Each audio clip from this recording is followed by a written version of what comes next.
One is filled with admiration on penetrating into the sanctuary of the Kabbalah, at seeing a doctrine so logical, so simple, and at the same time so absolute.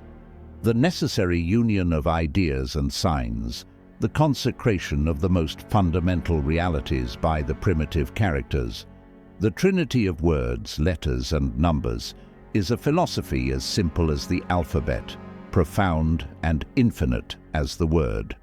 Theorems more complete and luminous than those of Pythagoras, a theology summed up by counting on one's fingers, an infinite which can be held in the hollow of an infant's hand, 10 ciphers and 22 letters, a triangle, a square, and a circle. These are all the elements of the Kabbalah. These are the elementary principles of the written word, a reflection of that spoken word that created the world.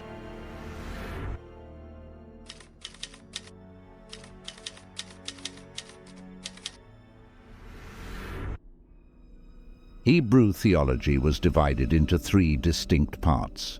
The first was the law, the second was the soul of the law, and the third was the soul of the law. The law was taught to all the children of Israel, and the Mishnah, or the soul of the law, was revealed to the rabbins and teachers. But the Kabbalah, the soul of the law, was cunningly concealed, and only the highest initiates among the Jews were instructed in its secret principles. According to certain Jewish mystics, Moses ascended Mount Sinai 3 times, remaining in the presence of God 40 days each time. During the first 40 days, the tables of the written law were delivered to the prophet. During the second 40 days, he received the soul of the law, and during the last 40 days, God instructed him in the mysteries of the Kabbalah, the soul of the law.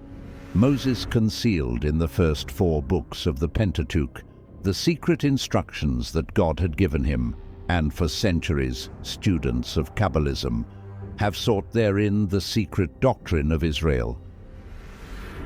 As the spiritual nature of man is concealed in his physical body, so the unwritten law, the Mishnah and the Kabbalah, is concealed within the written teachings of the Mosaic Code. Kabbalah means the secret or hidden tradition, the unwritten law, and according to an early rabbi, it was delivered to man in order that through the aid of its abstruse principles, he might learn to understand the mystery of both the universe about him and the universe within him.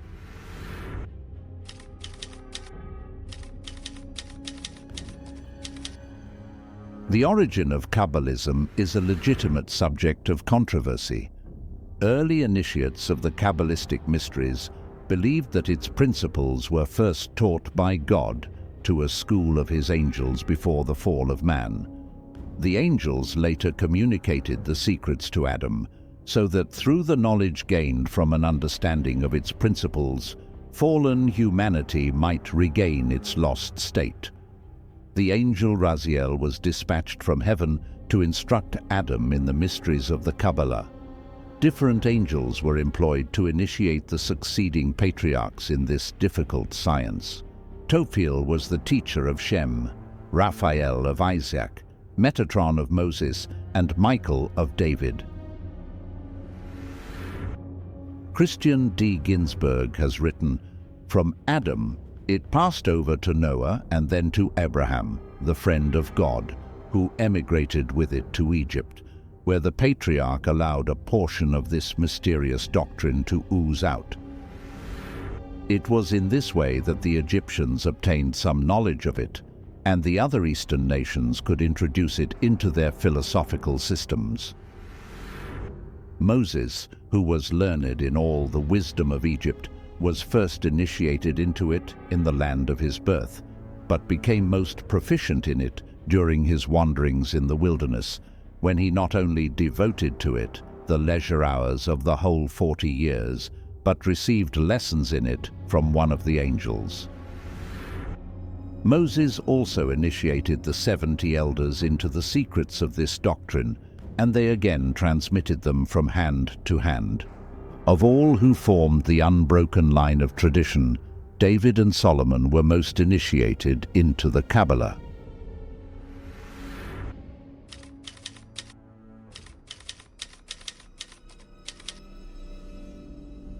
According to Eliphas Levi, the three greatest books of Kabbalism are the Sefer Yetzirah, also known as the Book of Formation, the Sefer HaZohar, the Book of Splendor, and the Apocalypse, the Book of Revelation. The dates of the writing of these books are by no means thoroughly established.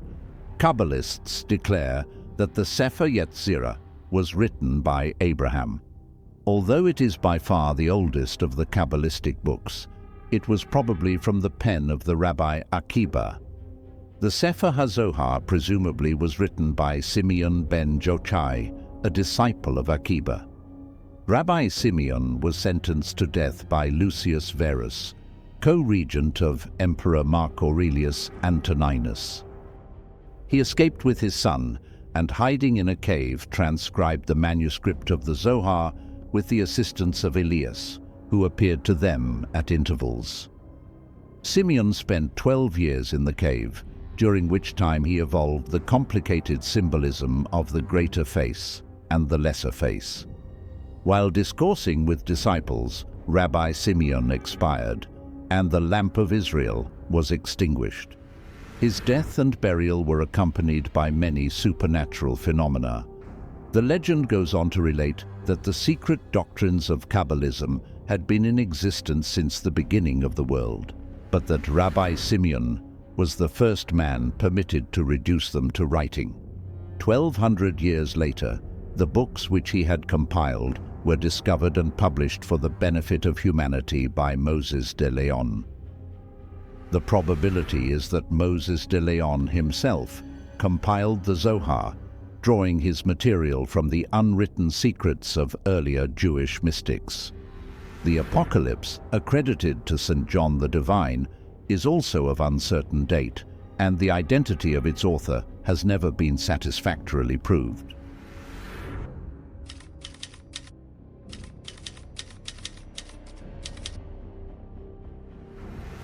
This rare cut shows the name of God in 72 languages inscribed upon the petals of a symbolic sunflower. Above the circle are the 72 powers of God according to the Hebrew Kabbalah. Below are 2 trees, that on the left bearing the symbols of the planets, and on the right the signs of the zodiac and the names of the tribes of Israel. The esoteric doctrines of the Kabbalah are in alignment with the secret teachings of all the schools of philosophy, but the method by which its secrets are revealed to the wise and concealed from the ignorant is most unusual.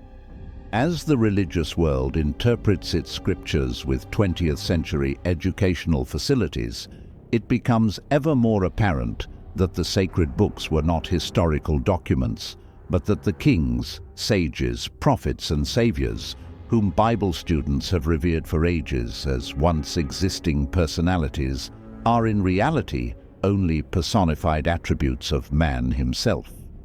The Zohar contains a vast number of philosophical tenets, and a paraphrase of its salient points is embodied in this work. Few realize the influence exerted by Qabbalism over medieval thought, both Christian and Jewish.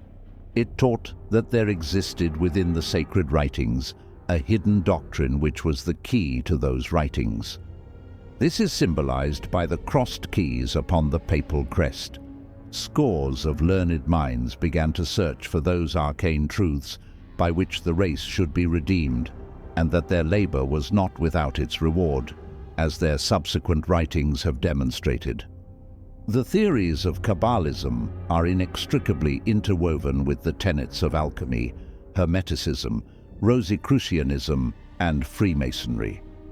The words Kabbalism and Hermeticism are now considered as synonymous terms, covering all the arcana and esotericism of antiquity.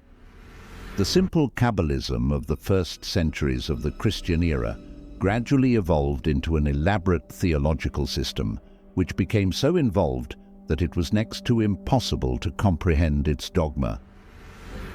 The Kabbalists divided the uses of their sacred science into 5 sections. The natural Kabbalah was used solely to assist the investigator in his study of nature's mysteries. The analogical Kabbalah was formulated to exhibit the relationship that exists between all things in nature, and it revealed to the wise that all creatures and substances were one in essence, and that man, the little universe, was a replica in miniature of God, the great universe. The contemplative Kabbalah was evolved for the purpose of revealing through the higher intellectual faculties the mysteries of the celestial spheres. With its aid, the abstract reasoning faculties cognize the measureless planes of infinity and learn to know the creatures existing within them. The astrological Kabbalah instructed those who studied its law in the power, magnitude, and actual substance of the sidereal bodies, and also revealed the mystical constitution of the planet itself. The 5th, or magical Kabbalah, was studied by such who desired to gain control over the demons and subhuman intelligence of the invisible worlds. It was also highly valued as a method of healing the sick by talismans, amulets, charms, and invocations. The Sefer Yetzirah, according to Adolf Frank, differs from other sacred books in that it does not explain the world and the phenomena of which it is the stage, by leaning on the idea of God, or by setting itself up as the interpreter of the supreme will.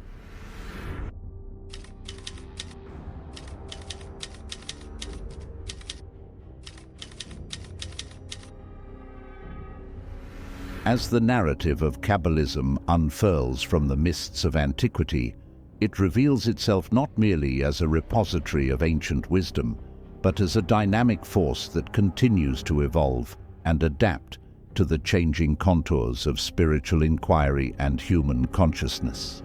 Far from being an arcane relic, Qabbalism's core tenets resonate with contemporary quests for deeper understanding and integration of the diverse aspects of existence.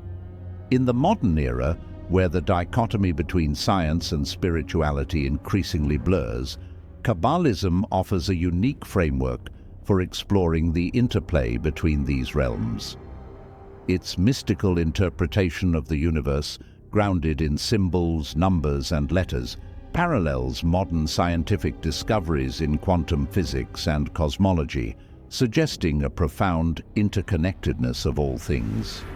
This synthesis of ancient mysticism and contemporary science invites a re-evaluation of our understanding of reality, emphasizing the underlying unity and coherence of the cosmos.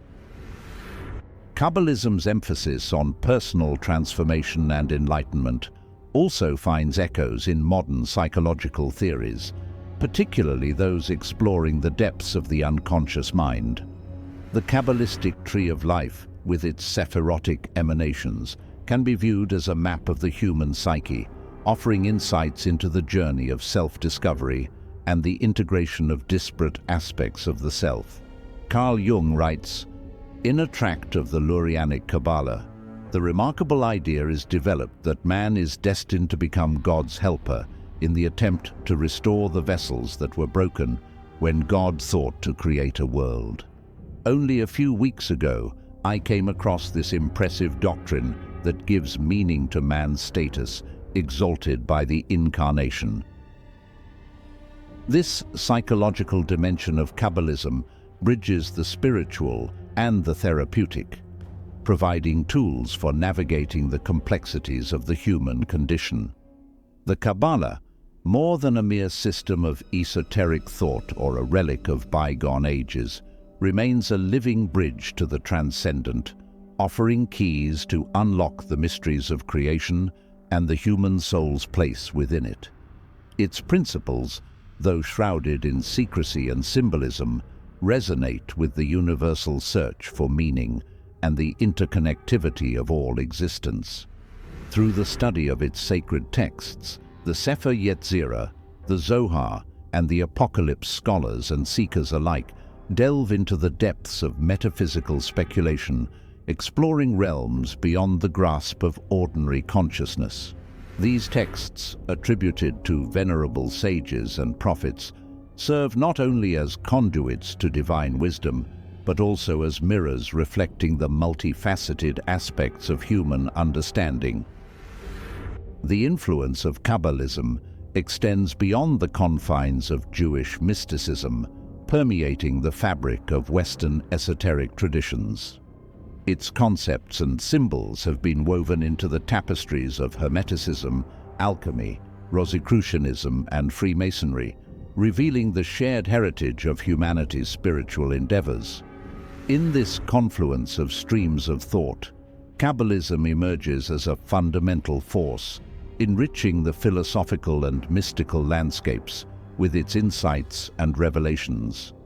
The Qabbalistic journey, characterized by the pursuit of esoteric knowledge and the transformation of the self, embodies the eternal human aspiration to bridge the finite and the infinite. It teaches that within the heart of the mundane lies the seed of the divine, and that through contemplation, study, and the practice of virtue, individuals can ascend the ladder of spiritual enlightenment. As we stand at the crossroads of the past and the future, the teachings of the Kabbalah invite us to look inward and upward, to unravel the mysteries that bind the universe and the soul. In this quest, the Kabbalah serves not as an end, but as a beginning, a portal to the boundless realms of spirit and the infinite vistas of understanding. Thus, the legacy of Kabbalistic wisdom endures, a beacon of light illuminating the path toward universal truths and the harmonious unity of all beings. Each thread of Kabbalistic thought contributes to the unfolding pattern of cosmic and human evolution, affirming the timeless relevance of this ancient yet ever-new philosophy. Thank you for venturing with us through the shadowed corridors of the unseen. If whispers from beyond have stirred the ember of curiosity within you, bless the video with a like and embark further on this enigmatic journey by subscribing to Vox Occulta. Together, we shall unravel the veils that shroud the arcane mysteries of the occult realm, illuminating the path less traveled, where secrets await the daring of heart.